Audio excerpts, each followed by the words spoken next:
Good morning. Long time no speak. Virginia dude here. Well, here we are in February. Can't believe it's the 7th already. Where the heck did January go? Well, it's Friday, so I hope everybody had a good week and you're getting ready for the weekend. My wife and I are selling our other house. We're pretty much putting it on the market in the coming days. It's about an hour away. I've been down there painting and doing some other stuff, getting it ready for showing. Been pretty busy. Um, anyway, there certainly is no shortage of things in the news lately, especially pertaining to Donald Trump.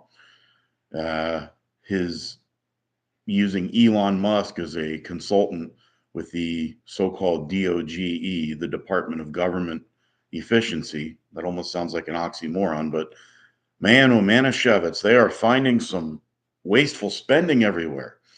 One thing that struck a chord with me, I thought was kind of funny, was uh, so many thousands of dollars for a transgender opera in Colombia. Well, I really don't have a dog in the transgender fight or anything, to each his own in that regard, but I kind of wonder what the heck is a transgender opera?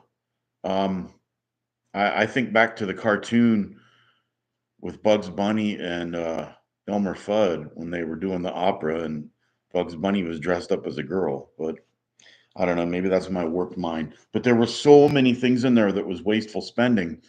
And it's ironic that many of the people complaining about the cuts to USAID, the United States Agency for International Development, a lot of the people complaining about the cuts to programs from that, um, you know, are the same people talking about how we don't want to waste money on defense and stuff like that.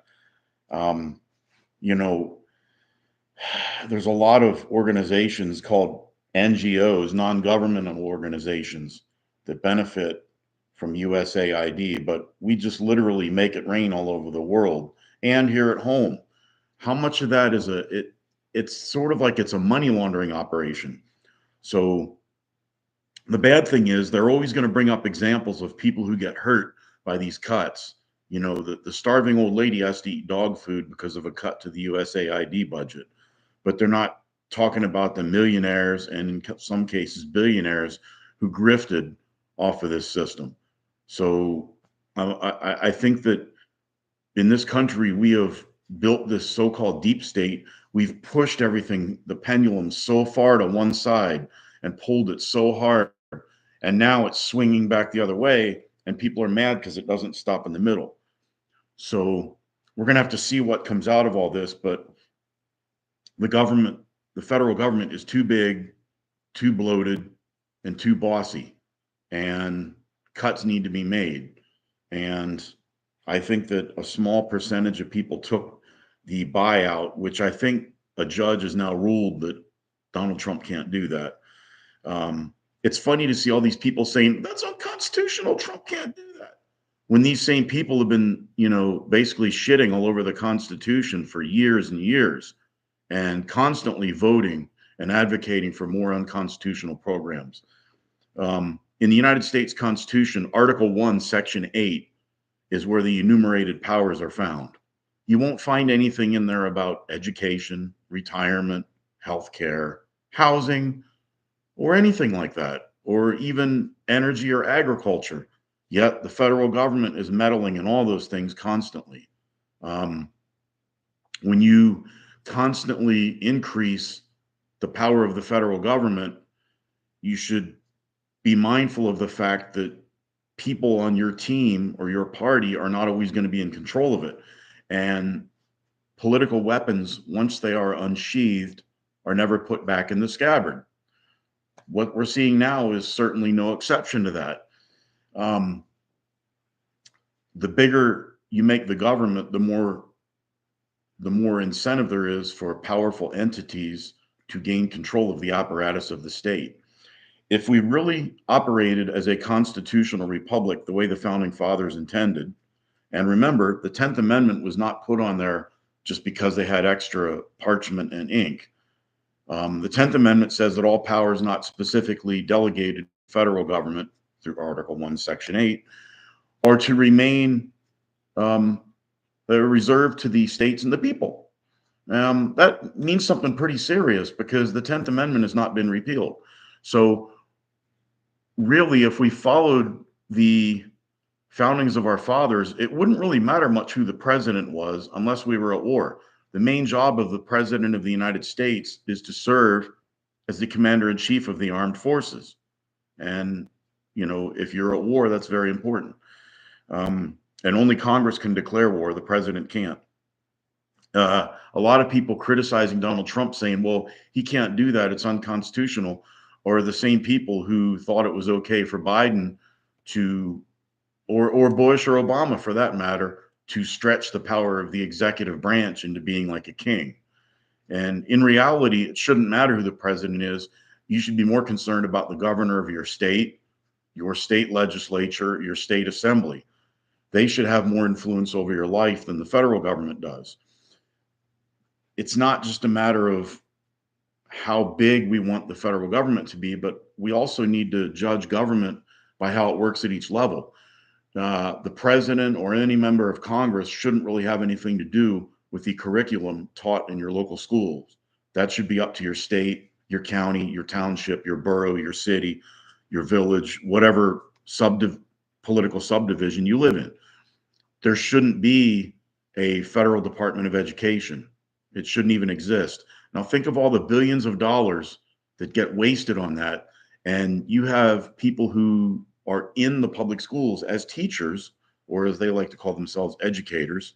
Some of them are just indoctrinators, but they're the ones fighting to keep the bureaucracy in the federal Department of Education, which doesn't make sense because a school district now has to tax everybody. They send the money up to Washington, D.C., and then bureaucrats decide, well, did your district do the right thing? So we'll give you a federal grant.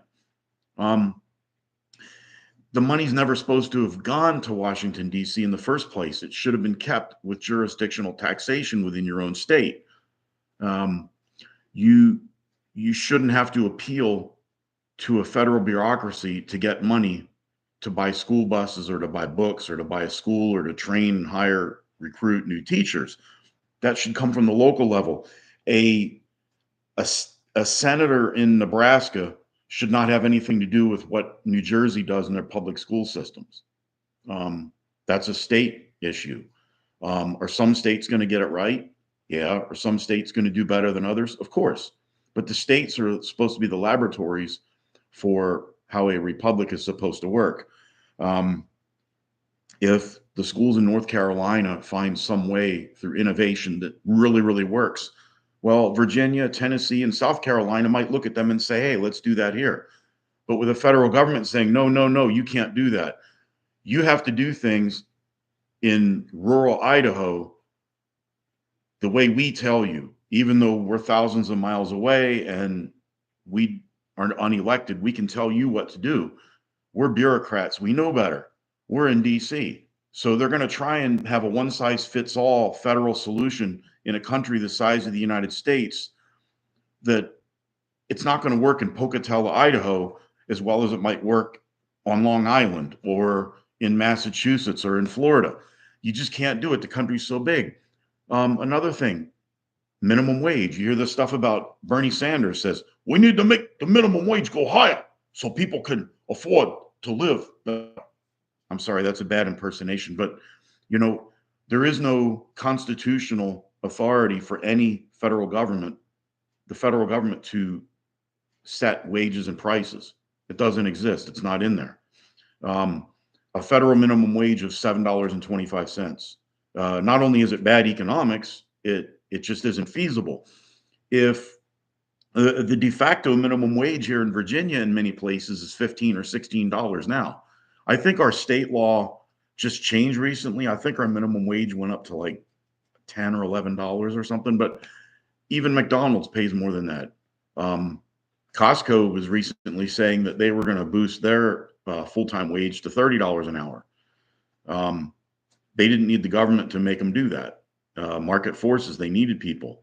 The place where I retired from a couple years ago, it got so bad that people coming in off the street were being paid more money than people who'd been there 10 or 15 years.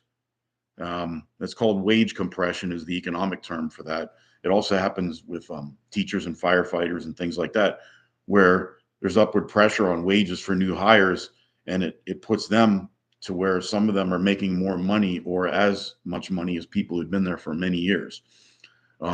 It creates a market distortion. If you were making, say, $17 an hour, uh, and you lived in rural Alabama, you'd be making a king's ransom. You could probably be middle class with no effort. If you were making $17 an hour in Washington, D.C., or New York City, or Los Angeles, you'd probably be living in a cardboard box under a bridge somewhere. These one size fits all things coming from DC don't work. And I wish more people could understand the concept of federalism and how it was supposed to work. You have the federal government doing things like fighting wars, protecting the borders, which they don't do too well, but protecting the borders, making treaties with foreign governments, sorry, regulating interstate commerce and things like that. And then you had the states maybe running their own prison system, their own court system, school systems, um, agriculture departments. There's things that are done at the state level. And then there's other things that should be done at the local level. Your police department, your county sheriff, um, your libraries, things like that. We have separation of powers, which you always hear political candidates talking about. You have the judicial branch, the executive branch, the legislative branch. Three separate but co-equal branches. That's like a horizontal checks and balances. But you also have vertical integration with government. You have your mayor, your city council, your township, your county board of supervisors at the level closest to you. Those are the people you can probably go in and talk to them if you make an appointment. They'll probably hear you out. You can, in many cases, you can vote for them. Sometimes you can't. If you have an elected school board. If you don't have an elected school board. In Virginia, some counties have an elected school board, some have an appointed school board, and there are advantages and disadvantages to both. Um, that can get kind of nuanced. But then you have your county sheriff. Okay, if you have a chief of police, he's probably appointed by your mayor or your county supervisor. I live in a rural area, and we don't have a police department. We have a county sheriff. Um, I never see any of his deputies out where we live because we don't really have any crime out here. Maybe that's a good thing. But I can vote for my sheriff. If you live in a city, you can't vote for your chief of police. He's beholden to the mayor. A sheriff is beholden to the citizens he serves.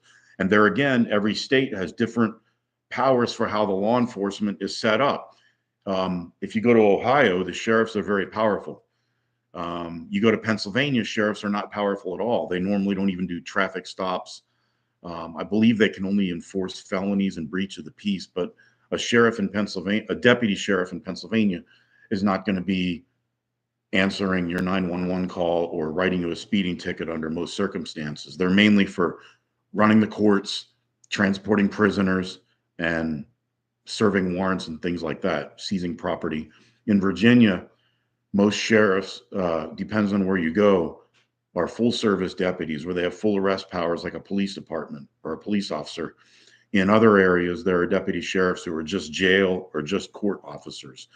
Um, they have a variety of powers in Virginia. So, if you see blue lights on it, don't mess with it. Sometimes a deputy sheriff, if you're in a big city, they usually don't mess with you. They've got other jobs to do. But if you go in a rural area, a sheriff has full police powers. And then there's obviously state trooper. Some places call them troopers, some call them officers, like California. Some places have a state police, some places have a highway patrol. In Virginia, we have state police. They function mainly as a highway patrol, but they have a top flight crime lab, and they do investigate other crimes as well, especially in places where you have a small sheriff's office and you don't really have a regular police force. Every state varies. Every state's different, and that's the way it should be. There's not supposed to be a one size fits all model because it won't work in the United States. There again, the concept of federalism. As Jen Psaki would say, you circle back to it. Um, you have your state, I mean, your county level, like I said, your municipal level, your county, your township, your borough, your village, and whatnot. Then you have your county level with your sheriff, maybe your schools. In Pennsylvania, school districts do cross county lines. In Virginia, they don't. Usually, like, uh, you know, Henrico County will have its own schools. Chesterfield has their own schools. Roanoke has its own schools and whatnot. There are some overlap. The town of West Point has its own schools, even though they're in King William County. So there are some exceptions, but generally, it's each county and each independent city has its own school system. Um, but you go on beyond that, you have the state level. You have the state police, the highway patrol. You usually have a state agriculture department, a state education department, um, a state uh, board of elections. You have things like that that the states do within their jurisdictions. And some states allow gambling, some don't. Some states will enact a higher speed limit than other states. That's within their prerogative to do that. Some states have different gun laws. Now, I'm a big Second Amendment guy. A lot of gun control laws are unconstitutional, but nevertheless, some states are very restrictive on your rights. Other states respect your rights, and that varies widely. Then you have things that only the federal government can do. As I said, there are things regulating interstate commerce. You do have some role for federal law enforcement, but you're not having the FBI writing speeding tickets on Interstate 95. Um, you don't have you don't have the FBI busting up teenagers having a loud party on a Saturday night. There's a certain hierarchy of what they do. You don't have, just like you wouldn't have the governor of Rhode Island declaring war on Zimbabwe. Um, that constitutional function is reserved to the Congress of the United States. So you don't have states engaging in military conflicts overseas. Um, I think that it's this whole thing with Donald Trump, love the guy or hate him, he is causing people to have a discussion on, well, look at whatever's our tax money being wasted on. Is there a better way we can do this? He'll come out and say something like, we're going to take over Greenland. We're going to make Canada a 51st state. We're going to take over Panama. I think sometimes he's trolling. I think he understands that he can't just do that willy-nilly and rule by executive order, which, by the way, there's nothing in the Constitution about executive orders either. That's just something that sort of became a tradition. Um, you look at the judiciary, the Supreme Court. People say, oh, they get lifetime appointments. Well, that's not really in the Constitution. They just are supposed to serve during times of good behavior. Article 3 of the Constitution, which lays out the powers of the judicial branch, doesn't say anything about lifetime appointments. And what people also don't realize is judges can be impeached by Congress just like any other civil officer. There's actually a guy sitting in Congress. His name is Alcee Hastings. I think he's from Florida, but I'm not sure. He was a federal judge and he got impeached. I think it was for bribery or something like that. And he got impeached from being a judge and removed and then ran for Congress and won. I don't know much about the guy, but you know, they were worried, well, Donald Trump can't run because he's a felon. That's not true either. The 14th Amendment doesn't have being a felon as a bar for serving as president. You just have to be, convicted of being involved with an insurrection, which nobody was. The statute that deals with that is 18 USC, Section 2383 of the Federal United States Code. And nobody was charged, let alone convicted under that. So when you hear people talk about Donald Trump is leading an insurrection, there was no insurrection. You don't have an insurrection without arms, without weapons. Some guy walking into Nancy Pelosi's office with a Viking hat doesn't indicate a change of government. So was there criminal acts? Yes. Were there hooligans? Yes. Was there bad behavior? Of course. Was it an insurrection? Hell no, not even close. The only person who died was one of the people involved in the rioting. It was an unarmed woman. I think she was crawling through a window and got shot by a police officer. Um, Now, if that woman had been, let's say, a different ethnicity, and the police officer had been a white man, I think the narrative would have been different. But I'm not going to revisit that. That it happened. That's a day that we're always going to remember. But I think that there's several other things that are going on right now. You heard Donald Trump talk about Gaza.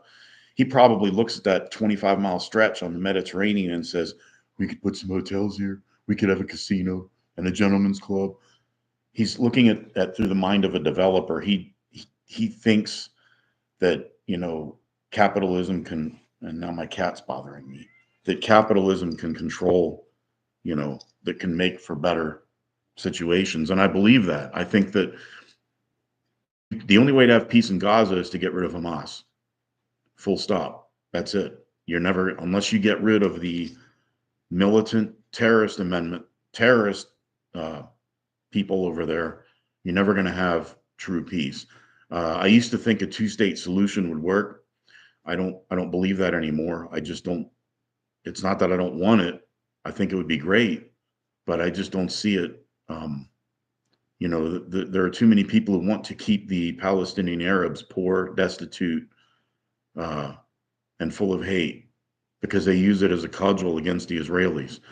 You got to ask yourself something. No matter what you think of Israel, and they certainly are not without blame for anything, but you know you have about 50 Arab and Muslim nations in Asia and the Middle East, maybe Northern Africa. You only have one Jewish state. Um, you have a lot of the Palestinian Arabs are actually Jordanians by heritage. Some might be Lebanese, some might be Syrian, Iraqi. I don't know. They're kind of, they're like a related people, but they're brothers in Egypt and they're brothers in Jordan, they're brothers in Syria, and they're brothers in Saudi Arabia. Don't want them living with them, and it makes you wonder, why is that? Are they worried that Hamas and some of the other militant elements could get in and threaten those regimes? I don't know. I'm not an Islamic scholar. I don't know the mindset, but that's something that comes to mind. It's like, why don't they want them there if they're brothers? The Israeli government basically lets anybody who's Jewish, even if you're a black Ethiopian, they let you live in their country. And many of the Arabs who live in Israel proper have more civil rights than Arabs in other Arab and Muslim countries. Now, I'm not saying that as a jam on anybody, but there are lots of Arabs and lots of Muslims who live in Israel, and they have the full benefits of citizenship. They can own property, they can run a business, they can vote, they can even serve in the Knesset, which is their version of Congress. Um, how many Jews do they have in the Saudi government? Probably not very many. Just something to think about. But as far as Donald Trump with Gaza, it would probably take several years. And I do understand the hesitancy about just saying, well, let's just relocate them somewhere else and then they can come back later. Well, how many of you would want to give up where you live, even if it's a bad situation? How many of you want to give up your homeland and go live somewhere for a few years with the promise that you can always come back? People are going to be skeptical about that. Even the Palestinians who are stuck there under horrid conditions are going to be, kind of upset about that. Um, but can you imagine though if they could pull it off? I don't think any tax dollars from the United States should be used, and I don't think any U.S. troops should be sent there to make that happen. That would be totally, beyond what our military is actually supposed to be doing. But the thing is, if you trade with people and you do business with them and they're your customers, you're not so likely to make a suicide bomb against them. If you could have somebody come in there, and let's say you're a Palestinian Arab, and there's a hotel there, a casino, you get a nice job working there, and you're say you're an Israeli and you're a, I don't know, a pit boss in a casino, and you got a Arab guy who's your dealer, at the table. And then you've got customers who might be Americans or Europeans coming in there, and you're all doing business with each other. Do you really want to kill people who are providing you with an income and a sustainable way of life? Probably not. There's an old saying from, I believe it was one of the libertarians said that when people and goods cross borders back and forth freely, then it's less likely that soldiers will, or something to that effect. And I have a hard time disagreeing with that. But that's not to say I'm all in favor of open borders. It has to be a two-way street. But when two adjacent nations have economic and cultural and social parity with each other, and they're not adversarial, and they trade, let's say we buy Canadian whiskey and the Canadians buy Kentucky bourbon. Everybody's happy. That's a primitive example, but that's how it should work. Somebody in, let's say there's a man in Iowa and he wants to buy a Ducati motorcycle from Italy. And there's an Italian guy who lives in Vicenza and he really loves Harley Davidsons. Well, why does the guy in Iowa buy an Italian motorcycle with very little tariff on it, and the guy in Italy who wants to buy a Harley has to pay a huge tariff or a VAT tax on it? That's not really fair. And I think Donald Trump is trying to fight back against some of the unfair trade policies. The only problem is that nobody is likely to win a trade war because it becomes a tit for tat. If you think back to what was it, Smoot Hawley back in the 30s, that did a lot to aggravate the Great Depression. Um, you know, Trump has to tread lightly on this because, Colombia and Mexico backed off a little bit, but that doesn't mean that everybody will. And you can push a country so far and promise to tariff their items, and they might just say, okay, well, we're not going to buy something that we buy from the United States. We're going to buy it from Germany instead. Okay, how does that help? Another thing about tariffs, if you put tariffs on imported products, let's just say steel and aluminum. I don't know how much steel or aluminum we just say we import steel and aluminum, and there's a 30% tariff on it to help the American steel industry. Understandable sentiment for trying to do that. But now, American companies that build finished goods, let's say air conditioners, cars, um, generators, um, industrial equipment, finished goods, durable goods, things that require steel and aluminum that are made. Now the American companies have to charge more for the products they export. So that means that, say you're a company in, say you're a company in Europe, and you were thinking about buying an American air conditioner or an American generator or a bulldozer or something made in the United States. Well, now because of the import tariffs that the US government puts on raw materials, now the finished goods cost more, and that makes them less competitive on the world market, which can cause American workers to lose their job anyway. These things aren't as simple as just, well, we're going to put tax on China, we're going to put tariffs on Europe. It's not quite that simple. There are secondary and tertiary effects that come on down the line, might not be felt for a couple years. Um, so we need to tread lightly on this, but I do think that Donald Trump is he seems to communicate a lot better than he did before. He seems more sure of himself. He is a lot less naive than he was the first time. He put people around him he really shouldn't have trusted, and I think this time he's going out of his way to not do that. And the people who hate Trump are, mostly Democrats, but there are a lot of people in the Republican Party who don't like him either because they're swamp creatures too, like Mitch McConnell. Mitch McConnell and Chuck Schumer are two of the meanest creatures in the swamp, and both of them have convinced everybody that they're on the opposite team, but they really aren't. They're in cahoots with each other. They just take turns being majority leader versus minority leader. But, it's like standing guard in the swamp. One of them stands guard for 4 years, and then the other one stands guard. and they go back and forth depending on which way the Senate goes. Now, McConnell has now stepped down as majority leader. He at the last election he said he wasn't going to step down from the Senate, but that he was not going to be a majority leader. Now you've got John Thune. I don't know that much about the guy. I believe he's from South Dakota. Don't know whether I can trust him or not. Is he kind of swampy? Is he going to get squishy on things? I don't know. But he can't be worse than McConnell. Well, I shouldn't say that. He probably won't be worse than Mitch McConnell will. Schumer is Schumer. That guy's a putz from the day is from, way back when. He's always going to be known for putting the slice of cheese on the raw burger, trying to have a cookout. I mean, everybody could see through that one.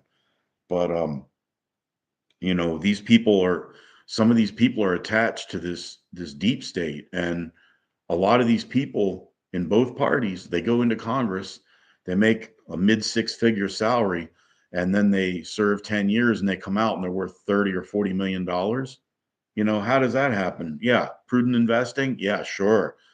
You can't tell me they're not using some kind of insider information.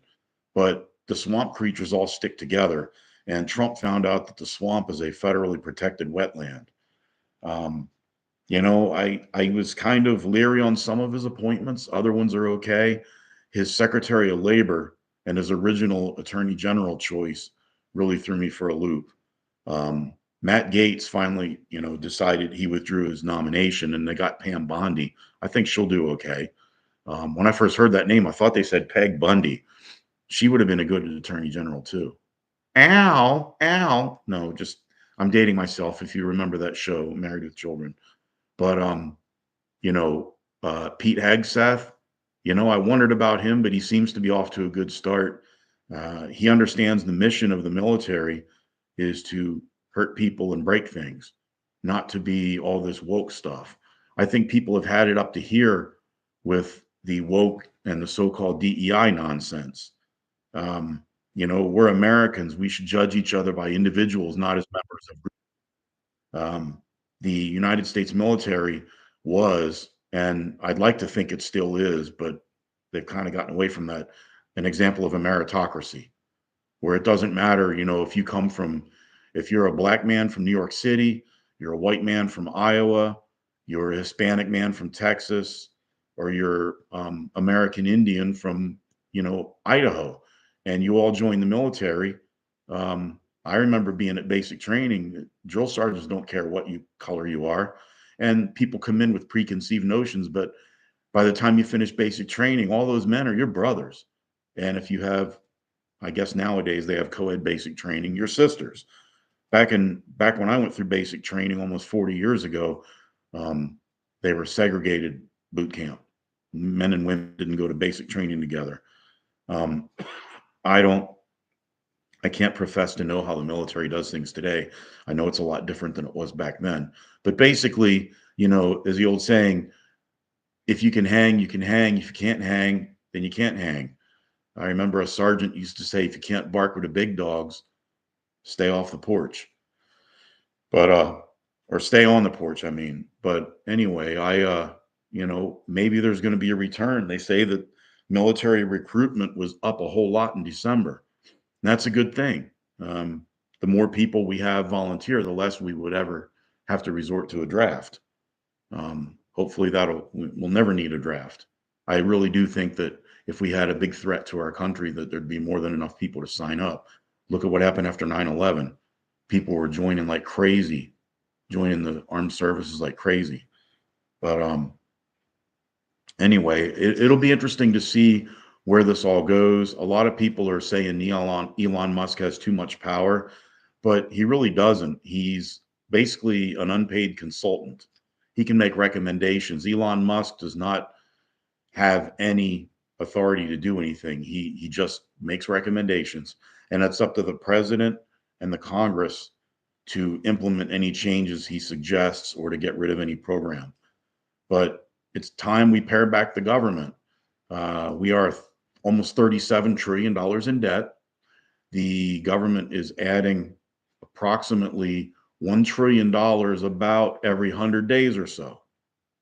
Okay. And we face up to 200 trillion in unfunded future liabilities, depending on the think tank you trust. The figure is somewhere between 180 and 200 trillion. And the interest alone on the national debt is now predicted to be $1.2 trillion. That's more than 20% more than the entire defense budget.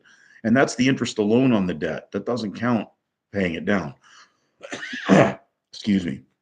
We are soon going to get to the point where the servicing of the debt is unsustainable. And when that happens, you're going to see entitlement programs like Social Security and Medicare. They're going to come after that. They're going to try and implement some kind of a wealth tax, which is unconstitutional. They're going to raise the age for Social Security for retirement. They're going to cut the benefits. They're going to raise taxes on younger workers, and that's still not going to make a difference. Um, I'm afraid that when the austerity measures kick in, as they inevitably will, because the government can't just keep printing money without hyperinflation, uh, we're going to end up with a serious situation. And you're going to see an Article 5 convention of states where the states are going to basically call for an Article 5 convention of states. It takes, I believe, 34 to call and 38 to ratify. They're going to amend the Constitution to take power away from the federal government. And it's going to be pretty ugly, because a lot of people talk about cutting things at the government. The government's wasteful. 80% of the people in the United States know that the federal government is wasting a lot of money. But, well, don't cut my program. Don't cut my things.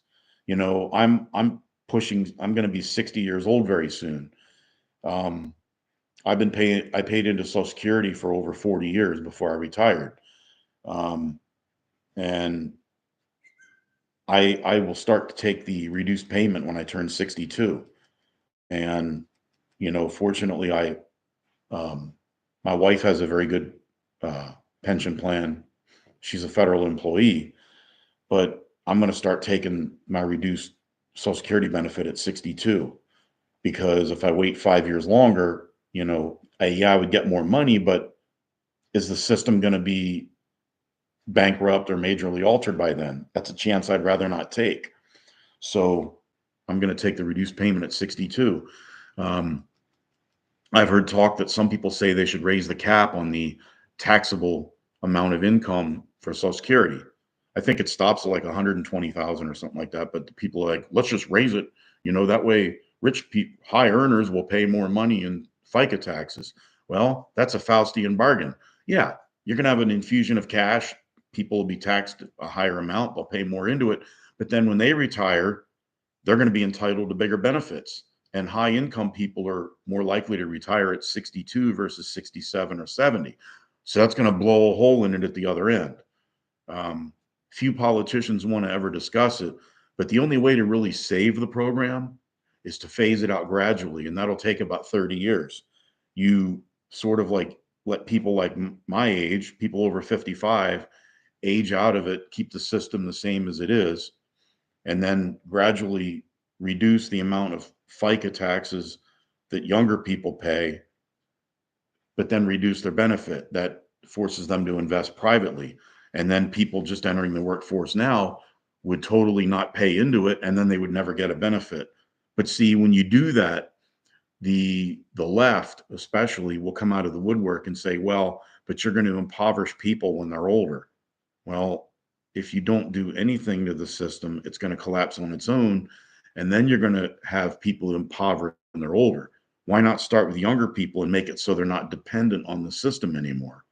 And again, when the system does go toes up, Congress will use the Constitution as an out, because there's nothing in the Constitution that enumerates the federal government with a power over retirement, nor requires them to make any payments to retirees. So they could just wash their hands of it and say, well, we're out of money. We can't pay anymore. Sorry, grandma. Here's a shopping cart for you to live in. Um, I'm being I'm absurd to illustrate absurdity, but nevertheless, that's what they're going to do. And you notice that all the people saying Social Security is this great social contract, they're all people in their 70s who have gotten more out of it than they ever paid into it. They've gotten theirs. They don't care. They're going to be taking a dirt nap by the time it collapses. It's an intergenerational Ponzi scheme. And for those of you who say that it's not, well, then stop taxing people now and it should be self-sustaining. Well, obviously, we know that that's not true. Um, if it were self-sustaining, you could stop having to recruit to force more people to pay benefits for current retirees. If it were self-sustaining, they wouldn't need to do that. So it is a Ponzi scheme, whatever way you want to call it. They'll say, well, it's a tax. Congress has taxing authority. But there's nothing in there that enumerates that they have taxing authority for retirement or to spend it for retirement. If you could just say, well, anything can be a tax, well, then why have a constitution at all? They would be able to just, the good and plenty clause, they'd be able to do whatever they want. Well, the founding fathers clearly were opposed to that. They provided 3 ways to amend the Constitution as per Article 5. You can't just amend it by executive order. You can't amend it by just passing a law. A branch of the government cannot grant itself powers it doesn't have. Even the Supreme Court, oh, they have the power to interpret the Constitution. No, they don't. They don't have the power to interpret the Constitution themselves. They have a power to interpret a law or a federal action to see if it comports with the Constitution, but they cannot interpret the Constitution themselves. That's a big misconception. I know they do it, but they really don't have that power to do it. Some people say, oh, Marbury versus Madison, 1803, it established judicial review. Well, but there again, you have a branch of the government granting itself powers that it's not supposed to have. What could go wrong with that? A lot can go wrong with that.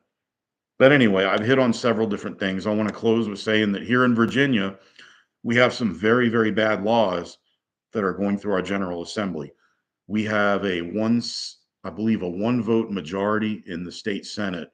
I think it's 21 to 19 favoring Democrats. There's 40 members of our Senate, and they're not up again until 2027.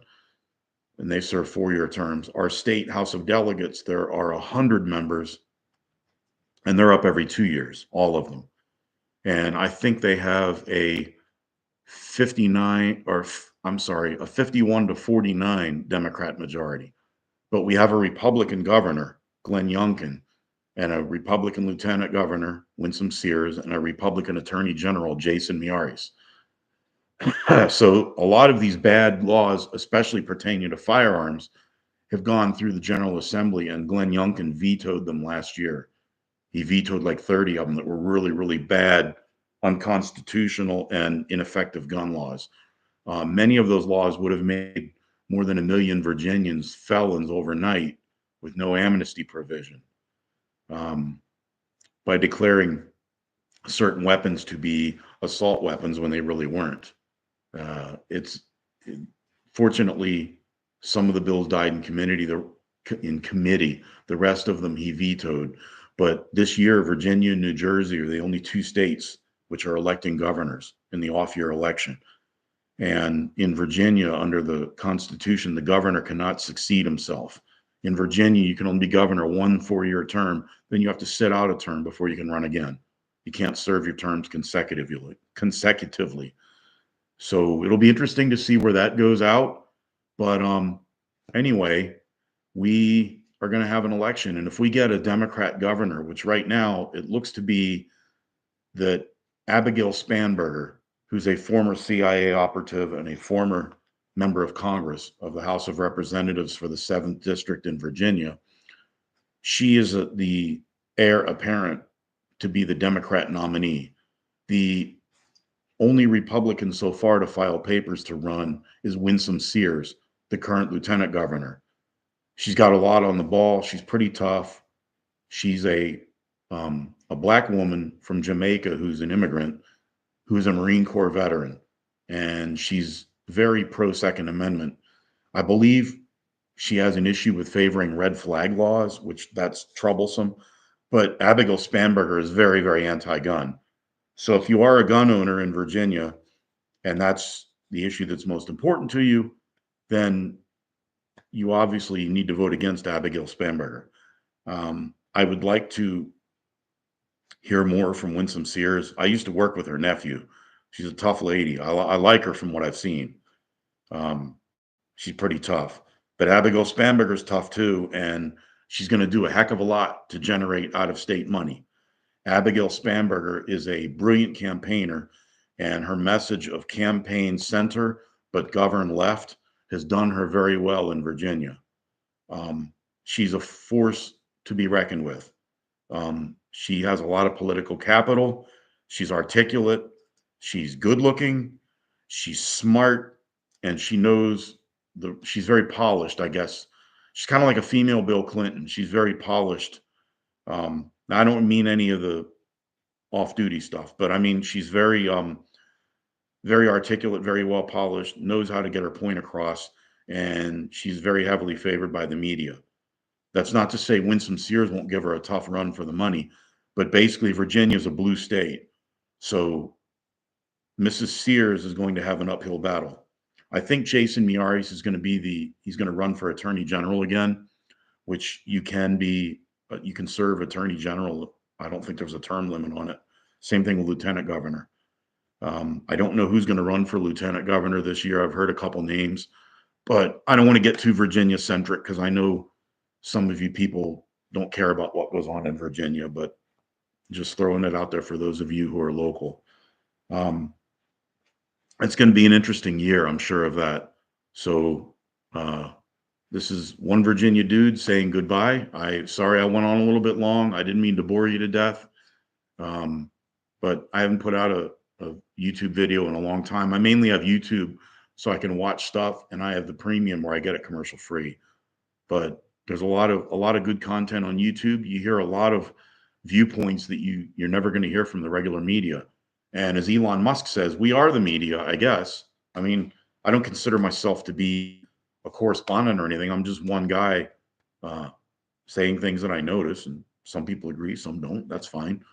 Um, Freedom of speech is very important, and history shows us the people who try to censor or shut you down or talk over you all the time, they're not the good people.